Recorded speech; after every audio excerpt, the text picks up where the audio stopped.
Across generations and borders, war has become a constant backdrop to the human story. From World War I to today's proxy conflicts, military interventions, civil wars, and insurgencies, the world has been in a near constant state of armed struggle. While leaders change and battlegrounds shift, the cycle remains the same: bloodshed, devastation, and the illusion of victory.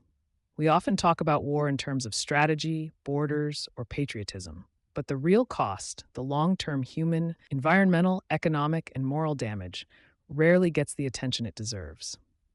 Endless war is not just a political failure. It's a humanitarian crisis, a financial black hole, and a threat to our collective future. The time for diplomacy is not later, it's now. Modern warfare is no longer about grand declarations or battlefield duels. It's drone strikes in distant villages, insurgencies that never end, and military-industrial complexes profiting off perpetual conflict. Nations invest trillions in defense, while schools crumble, hospitals go underfunded, and poverty surges. For every bomb dropped, a classroom goes unbuilt. For every missile launched, clean water is deferred. And while war is often framed as a tool for peace, the evidence proves otherwise. The more we militarize, the more unstable the world becomes. The most staggering cost of war is human life. Civilians, not soldiers, now make up the majority of war casualties. Women and children are disproportionately affected, whether through displacement, starvation, or direct violence.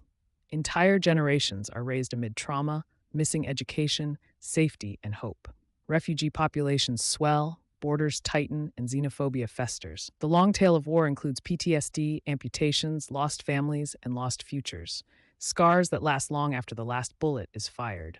Beyond the battlefield, war destabilizes economies. Military spending often diverts resources from public welfare, infrastructure, and environmental sustainability.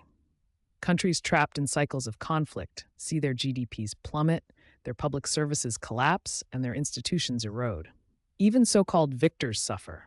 War debts, rising taxes, inflation, and the long-term costs of caring for veterans and rebuilding what was destroyed. Environmental degradation is another often overlooked casualty. Bombing campaigns destroy ecosystems, contaminate water supplies, and unleash toxic substances that persist for decades. The U.S. military is one of the world's largest polluters, emitting more greenhouse gases than many entire nations. War zones become wastelands, and the environmental damage becomes yet another form of generational punishment. Yet despite all this, war persists. Why? In part, because it is profitable. The global arms trade is worth hundreds of billions annually. Defense contractors lobby governments, sell weapons to both sides of a conflict, and profit immensely from rebuilding efforts after destruction. The incentives to wage peace are weak compared to the incentives to wage war. The cycle of conflict is no accident. It's an industry. That's why diplomacy must be elevated, not as a last resort, but as our primary tool for conflict resolution. Diplomacy is not weakness. It is wisdom. It is the recognition that dialogue, compromise, and cooperation are the only sustainable paths to peace. While critics argue that diplomacy is slow or idealistic, history proves otherwise. Treaties have ended world wars, brought nuclear arms under control, and saved millions from starvation and genocide. To break the pattern of endless war, governments must commit to proactive, transparent, and inclusive diplomatic strategies. This means investing in peace-building infrastructure with the same seriousness we apply to defense. It means empowering international organizations like the United Nations and regional coalitions to mediate disputes before they erupt into violence. It means listening to civil society, to those on the ground who understand the nuances of conflict better than generals ever will. But diplomacy also starts at home. It means citizens holding leaders accountable for reckless military action. It means rejecting the narrative that war is inevitable or noble.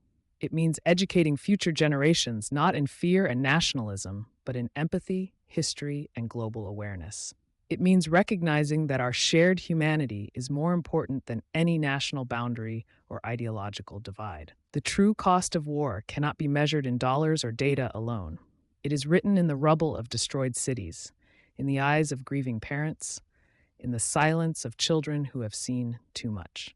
Endless war is not our fate, it is a choice. And diplomacy, as imperfect and challenging as it may be, is our best hope for choosing something better.